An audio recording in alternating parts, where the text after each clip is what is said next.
Let's take a breath together.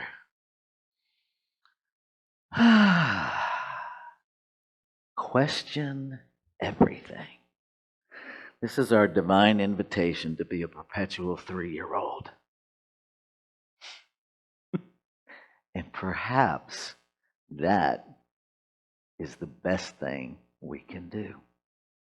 One of our statements from what we believe, our Declaration of Principles says this: we believe in the direct revelation of truth through our intuitive and spiritual nature, and that anyone may become a revealer of truth who lives in close contact with the indwelling God, the indwelling Spirit.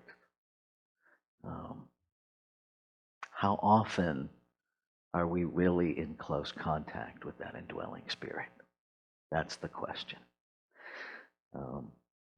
I know a lot of us ask a lot of questions, but I wonder what motivates our questions.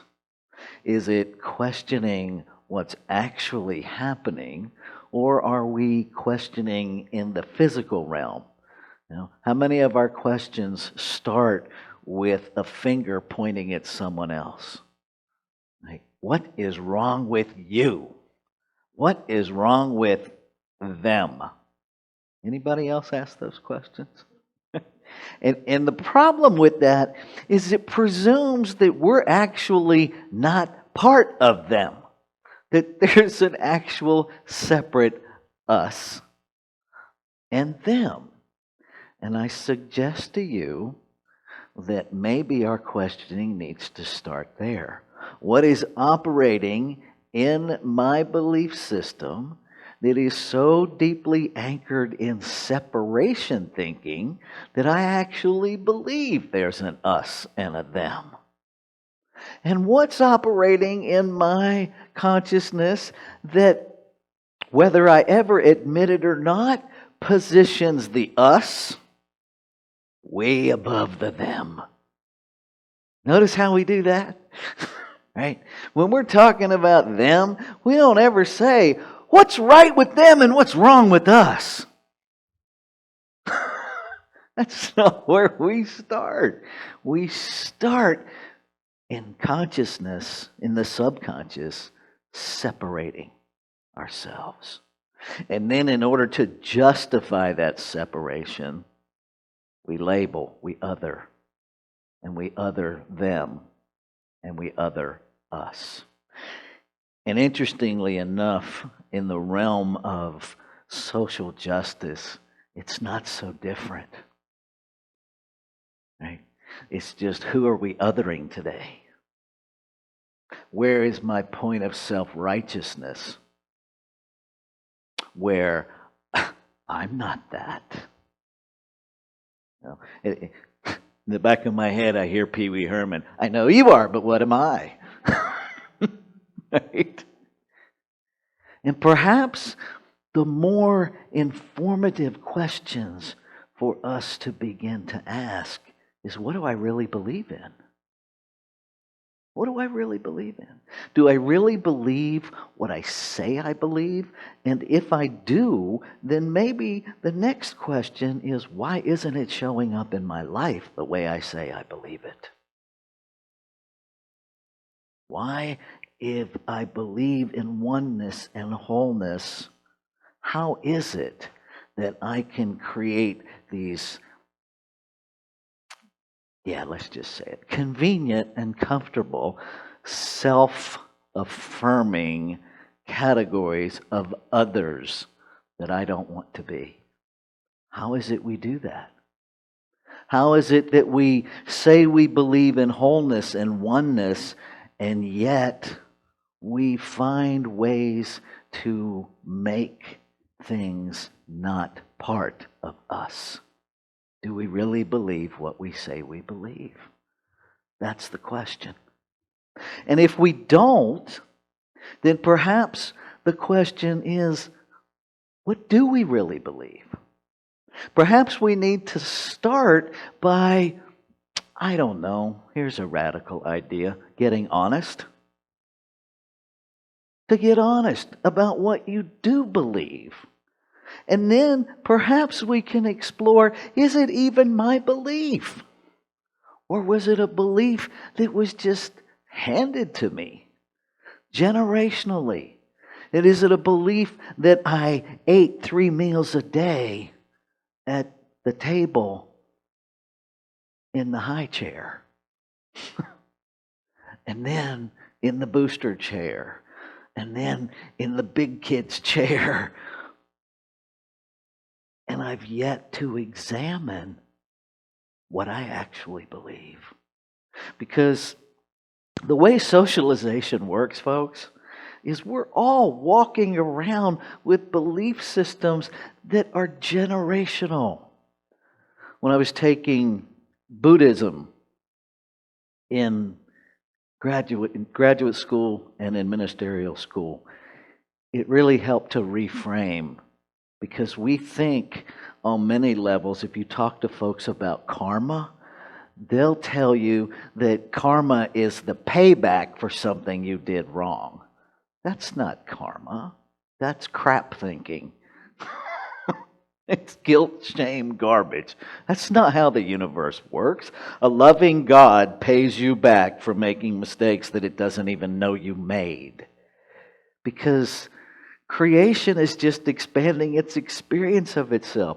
It knows nothing about big, small, little, big, up, down, more, less. It doesn't do that. We created that so we could navigate this human realm. But the divine is just about expanding its experience of itself. So all of the judgments, well, they're ours. Where did they come from? They come from some ancient handed down idea of what's right and what's wrong. And if we're really inquisitive and actually allow answers to come, because that's the other part of this, right? Asking the question is one thing, but if you answer it before you ask it, you're not really allowing yourself to be informed. You're simply engaging in what is called confirmational bias. Right? I already have a belief, and I'm going to ask the question that will confirm it in the answer. And isn't it interesting that when we're playing in that realm of confirmational bias, we only ask people who agree with us? You notice that? And notice how most of those questions are phrased. Don't you agree that blah, blah, blah? Don't you think it's really da-da-da-da-da happening? We're not really asking a question. We're seeking confirmation of a bias, of a belief system that we already have. Ask a bigger question. Ask yourself, what do I really believe? What do I really believe? You know, the Pentecostal holiness is so deeply ingrained in every fiber of my experience that even though I know intellectually and spiritually that there's no heaven or hell, that a loving God manifesting itself as me can't actually send itself to burn in hell for eternity. That just doesn't work. But still, once or twice a year, I will wake up from a dead sleep, and the only thing I hear is this whisper from way down inside that says, what if they're right? What if they're right? What if I really am going to hell? And I laugh because I'm pretty sure I'll be in good company. Whoever gets there first, save me a seat. Right? Karma is the threads of humanity, the threads of creation that keep getting passed down, that are continuing to scream for healing. That's what karma is.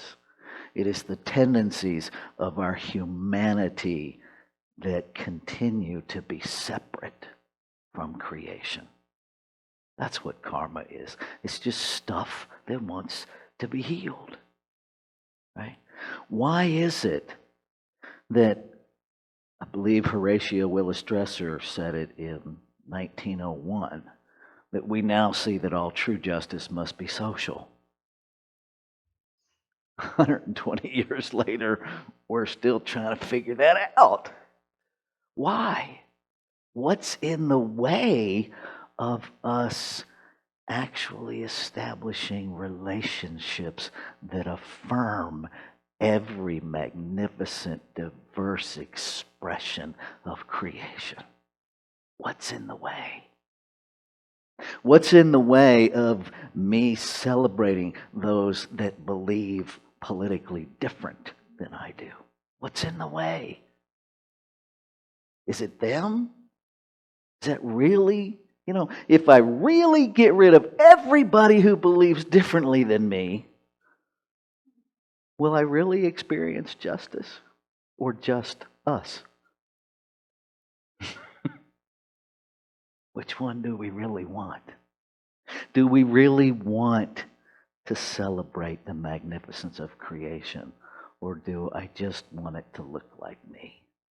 And I submit to you that if we just want to replicate ourselves, we are anything but in close contact with the divine. Anything but. Because divinity is all about creating itself in multiplicity. No two creations alike. I mean, for crying out loud, you can't find 2 grains of sand on a beach that are identical. You can't find 2 snowflakes in a blizzard that are identical. And yet, we, I have to chuckle, supposedly being the intelligent species, keep trying to make everything the same. We have factories that crank out identical items. And then we say we want a diverse society. But then we have our little categories of how we would like you to show up diversely. That's not diversity. That's controlled expression. And it is a limitation that the divine ain't having. Can't limit creation. You can limit your participation, you can limit your perception of it, but we cannot limit how creation shows up. Creation as you is unlimited. The only thing limiting your experience of it is what you tell yourself. I spent this past week down in Southern California at our Centers for Spiritual Living annual convention, which one whole day of it is literally the business of the organization. And there's a lot of relationship building, but there are a lot of really brilliant presenters. And I found myself asking, why aren't there more center members participating? Why is it predominantly ministers? Why, and then practitioners, but very few member level people? And how many people even know they're part of a bigger organization? And even if they know, why aren't they participating? Is it because we at the ministerial level have failed to do a good job letting you know that you're needed and valued, that you literally are the reason the organization exists? Because an organization without members, not much to do. Right? And if we bring that to this level, without you, I'm pretty sure this building doesn't need me. No? A center doesn't need a minister if it doesn't have engaged members. We used to say we'd just be talking to empty chairs, and now we've made that a reality anyway. So that's not the reason. But how do we allow ourselves to shift? How do we allow community to be reimagined? How do we allow ourselves to reconnect beyond what we used to do? Beyond there's a right way and a wrong way to do it. How do we get past I can't connect online and own that I don't want to connect online? To own that this is really uncomfortable and it challenges me. And so I tell myself I don't want to do it so I don't have to do it, and then I can complain about it. When will we get honest? And then when I start complaining about feeling disconnected, I look for a group of people to blame for my experience, because if they would just get their shit together, the rest of this would be fine.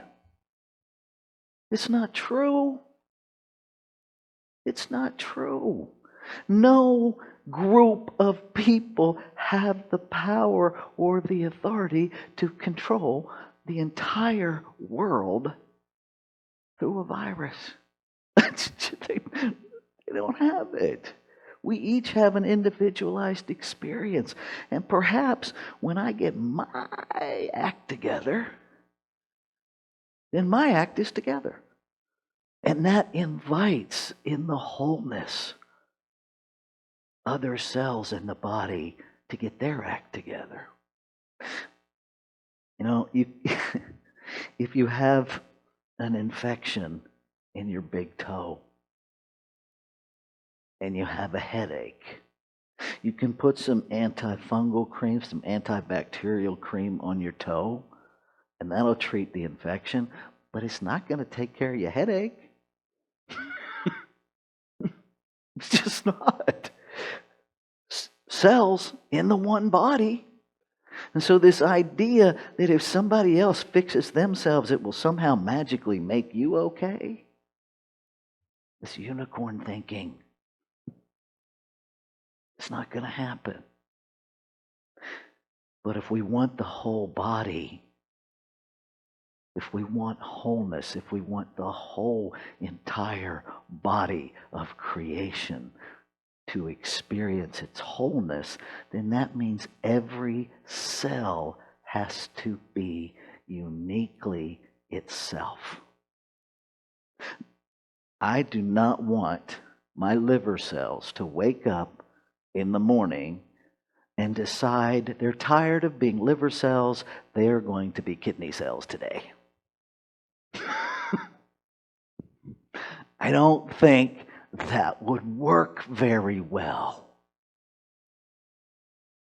And how often do we spend our time trying to make other cells in the body of the infinite behave like us, as if the way we do it is the superior way?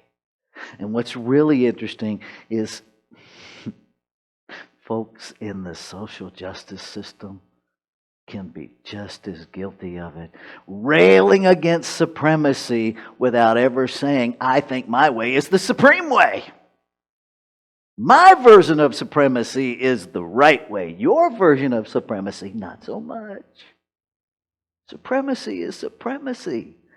If we really believe that the divine God, Spirit, whatever we call it, is individualizing itself in the multiplicity of form, wouldn't we want to be curious? Wouldn't we want to be curious? Who are you? What have you come here to be? I came here to be this. Can I share it with you? No? Great. If you ever want to know, I want to tell you.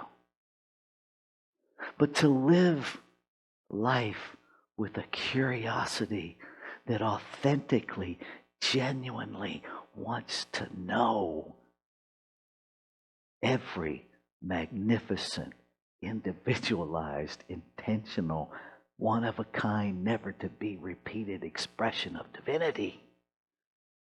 Wow, that's what's available to us. If somebody believes something that you can't get your head around, Ask them. Tell me why you believe that. Tell me more. Be curious. Because nothing they believe can threaten what you believe. And maybe in the conversation, we find out we're not so different. Maybe underneath it all, that belief that doesn't work for you has the same motivation of wanting to be seen, wanting to be known, wanting to be safe, wanting to have all of their needs met, wanting to express something inside of them that is magnificent to them. Perhaps we have far more in common than different. And if we will just allow ourselves to be in the inquiry, perhaps we can get there. So, a couple of questions to play with this week. What types of questions do I typically ask on any given day? What types of questions am I asking? What makes a good question? That'll bring up some interesting things. Here's my favorite. It is said that there's no such thing as a stupid question. Do I believe that? Do I really believe there's no such thing as a stupid question? Why or why not? Welcome to your shadow side. What keeps you from asking questions? How do you stop yourself? Because you have questions come up. What stops you from asking them? I'm going to close with this. In the text, the owner's manual for Narcotics Anonymous, I refer to it as the Drug Addict's Owner's Manual, as it teaches us how to operate ourselves. That one of my favorite lines in there is everything we know is subject to revision, especially what we know about the truth. So I invite you, be curious. Allow yourself to be curious about what you think you know about the truth, and defer to a week of honesty, whether you think it's true or not. Play in the realm of honesty, because honesty is different than truth. Allow yourself to meet yourself right where you are, with an open heart, with an open mind, with the curiosity of a 3-year-old. Question everything. And then listen to something deep inside you. Let's take this into prayer. And so I recognize the infinite, that place of absolute curiosity that creates out of its curiosity to expand its experience of itself with no judgment, with no agenda, simply creates and then sits back and experiences the expansion of itself. I speak a word of realization that I am that every breath I take, every thought I have, is a thought of the divine, in the divine, about the divine, expanding the divine. And I say yes. I say yes to living in that place of curiosity, and then listening to the essence of my being that informs my questions, and that informs my answers. It guides, sustains, and nourishes me through my curiosity.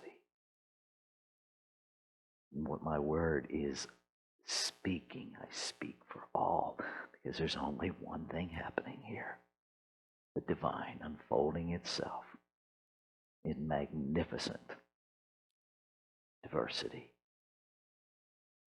So I celebrate. I celebrate the opening of hearts. I celebrate the opening of minds. I celebrate that yes, that divine yes, to be in more close contact with the essence, knowing that it informs our beingness. So I celebrate as I let go and let it be. I invite you to join me to claim it as your own as we say together. And so it is.